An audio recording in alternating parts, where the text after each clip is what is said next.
Good morning. We're on day 23.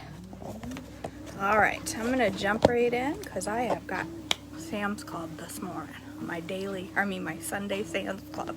All right. Day 23, Job's ninth speech in a response to Bildad. Good morning, Karen. Job 26, 1 through 14. Then Job spoke again. How have you helped the powerless? How have you saved the weak? How have you enlightened my stupidity? What wise advice have you offered? Where have you gotten all of these wise sayings? Whose spirits speak through you? The dead tremble, those who live beneath the waters. The underworld is naked in God's presence. The place of destruction is uncovered. God stretches the northern sky over empty space and hangs the earth on nothing. He wraps the rain in his thick clouds, and the clouds don't burst with weight. He covers the face of the moon, shrouding it with his clouds. He created the horizon when he separated the waters. He set the boundary between day and night. The foundations of heaven tremble. They shudder at his rebuke. By his power, the sea grew calm. By his skill, he crushed the great sea monster. His spirit made the heavens beautiful. His power pierced the gliding serpent. These are just the beginning of all that he does, merely a whisper of his power. Who then can comprehend the thunder of his power? Job's final speech. Well, finally. He has a lot of words. Job 27, 1 through 23. Job continued speaking. I vow by the living God, who has taken away my rights, by the Almighty, who has embittered my soul.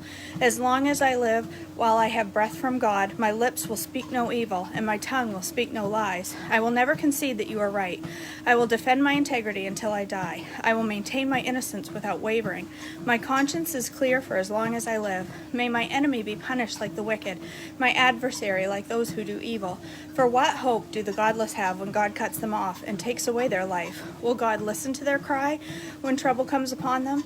Can they take delight in the Almighty? Can they call to God at any time? I will teach you about God's power. I will not conceal anything concerning the Almighty. But you have seen this, yet you say all these useless things to me. This is what the wicked will receive from God. This is their inheritance from the Almighty. They may have many children, but the children will die in war or starve to death. Those who survive will die of a plague, and not even their widows will mourn. Evil people may have piles of money, and may store away mounds of clothing, but righteous will wear that clothing, and the innocent will divide that money. The wicked build houses as fragile as a spider's web, as flimsy as a shelter made of branches. The wicked go to bed rich, but wake to find all their wealth is gone. Terror overwhelms them like a flood. They are blown away by the storms of the night. The east wind carries them away. They are gone. It sweeps them away. It whirls down on them without mercy. They struggle to flee from its power, but everyone jeers at them and mocks them. Job speaks of wisdom and understanding. Job 28, 1 through 28. People know where to mine silver and know how to refine gold. They know where to dig iron from the earth and know how to smelt copper from rock. They know how to shine light in the darkness and explore the farthest regions of the earth as they search in dark for ore. They sink in a mine shaft of the earth, far away from where anyone lives. They descend on ropes, swinging back and forth. Food is grown on the earth above, but down below the earth is melted as by fire. Here the rocks contain precious lapis lazuli, and dust contains gold. These are treasures no bird of prey can see, no falcon's eye observed. No wild animal has walked upon these treasures. No lion has ever set his paw there. People know how to tear apart flinty rocks and overturn the roots of mountains. They cut tunnels in rocks and undercover precious stones. They dam up the trickling streams and bring to light the hidden treasures. But do people know where to find wisdom? Where can they find understanding? No one knows where to find it, for it is not found among the living. It is not here, says the ocean, nor is it here, says the sea. It cannot be bought with gold. It cannot be purchased with silver. It's worth more than all the gold in Ophir, greater than the precious onyx or lapis lazuli. Wisdom is more valuable than gold and crystal. It cannot be purchased with jewels mounted in fine gold. Coral and jasper are worthless in trying to get it. The price of wisdom is far above rubies. Precious peridot from Ethiopia cannot be exchanged for it. It's worth more than the purest gold. But do people know where to find wisdom? Where can they find understanding? It is hidden from the eyes of all humanity. Even the sharp-eyed birds in the sky cannot discover it. Destruction and death, they say. We've heard only rumors of where wisdom can be found. God alone understands the way to wisdom. He knows where it can be found, for he looks throughout the whole earth and sees everything under the heavens. He can decide how hard the wind should blow and how much rain should fall. He made laws for the rain and laid out a path for the lightning. Then he saw wisdom and evaluated it. He set it in its place and examined it thoroughly. And this is what he says to all humanity. The fear of the Lord is true wisdom. To forsake evil is real understanding. Okay, Job speaks of his former blessings, Job 29, 1 through 25. Job continued speaking. I long for the years gone by when God took care of me, when he lit up the way before me, and I walked safely through the darkness. When I was in my prime, God's friendship was felt in my home. The Almighty was still with me, and my children were around me. My steps were awash in cream, and the rocks gushed olive oil for me. Those were the days when I went to the city gate and took my place among the honored leaders. The young stepped aside when they saw me, and even the aged rose in respect at my coming. The princes stood in silence and put hands over their mouths. The highest officials of the city stood quietly, holding their tongues in respect. All who heard me praised me. All who saw me spoke well of me, for I assisted the poor in their need and the orphans who required help. I helped those without hope, and they blessed me. I caused the widows' hearts to sing for joy. Everything I did was honest. Righteousness covered me like a robe. I wore justice like a turban. I served as an eye for the blind and feet for the lame. I was father to the poor and assisted strangers who needed help. I broke the jaws of godless oppressors and plucked their victims from my teeth. I thought, surely I will die surrounded by my family after a long, good life. For I am like a tree whose roots reach out to the water, whose branches are refreshed with the dew. New honors are constantly bestowed upon me, and my strength is continually renewed. For everyone listened to my advice. They were silent as they waited for me to speak, and after I spoke, they had nothing to add, for my counsel satisfied them. They longed for me to speak, as people long for the rain. They drank my words like a refreshing spring rain. When they were discouraged, I smiled at them, for my look of approval was precious to them. Like a chief, I told them what to do. I lived like a king among the troops, and comforted those who mourned. I felt like a king among his troops and comforted those who mourned. All right, that's literally the whole thing. I was going to read, let's see. Oh, the next one is super short. It's only a page and a half. Okay. Job speaks of his anguish. Job 30, 1 through 31. But now I am mocked by people younger than I, by young men whose fathers are not worthy to run with my sheepdogs. A lot of good they are to me, those worn-out wretches. They are gaunt from poverty and hunger. They claw at the dry ground in desolate wastelands. They pluck wild greens from among the bushes and eat from the roots of broom trees. They are driven from human society, and people shout at them as if they were thieves. So now they live in frightening ravines and caves and among the rocks. They sound like animals howling among the bushes, huddled together beneath the nettles.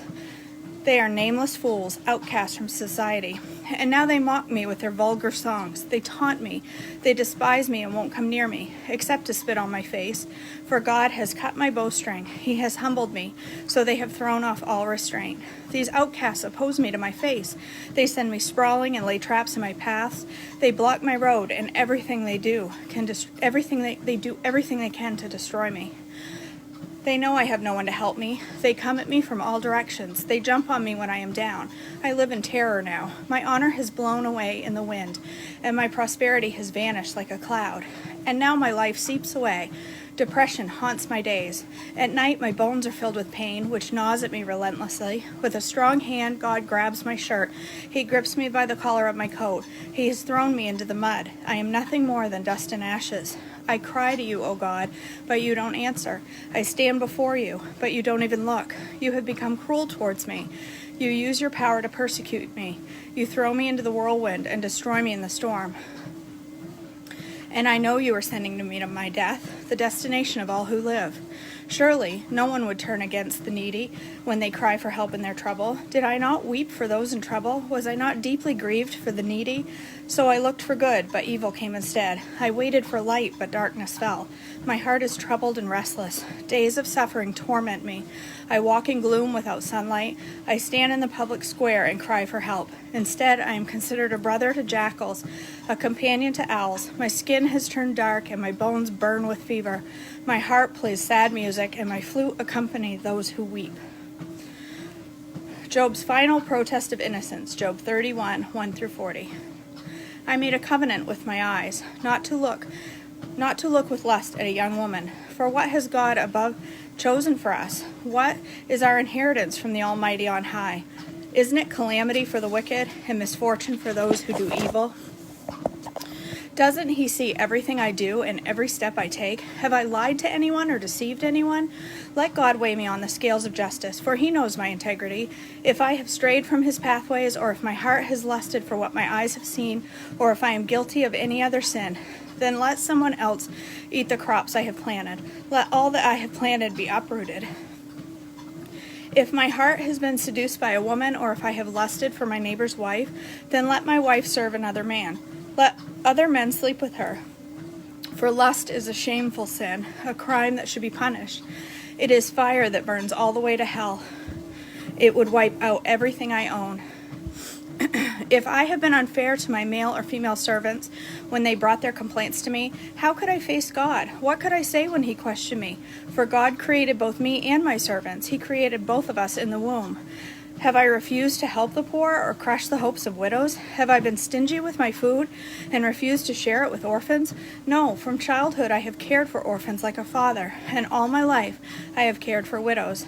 Whenever I saw the homeless without clothes and the needy without anything to wear, did they not praise me for providing wool clothing to keep them warm? If I raised my hand against an orphan, knowing the judges would take my side, then let my shoulder be wrenched out of place, let my arm be torn from its socket. That would be better than facing God's judgment. For if majesty of God opposes me, what hope is there?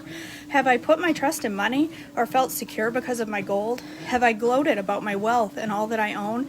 Have I looked at the sun shining in the skies, or the moon walking down its silver pathway, and been secretly enticed in my heart to throw kisses at them in worship?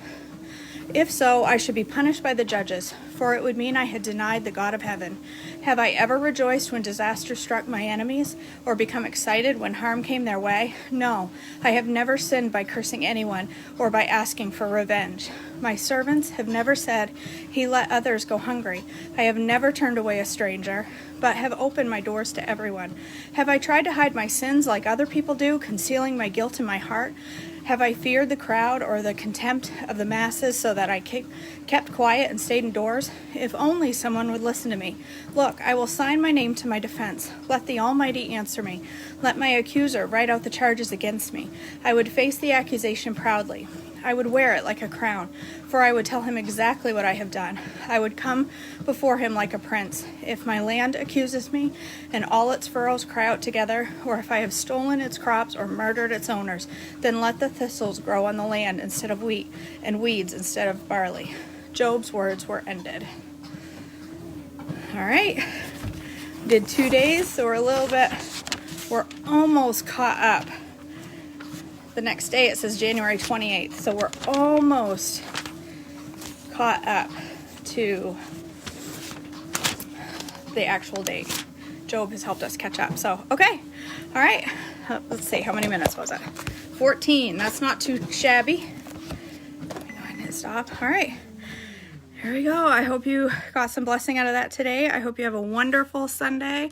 I'm off to do my Sunday chores, Sam's Club, and probably some food prepping later. So, all right, I hope you have a beautiful day. I love you all. Thanks for watching. I'll upload it on YouTube in case you didn't get a chance to follow along with the whole thing. All right, talk to you tomorrow.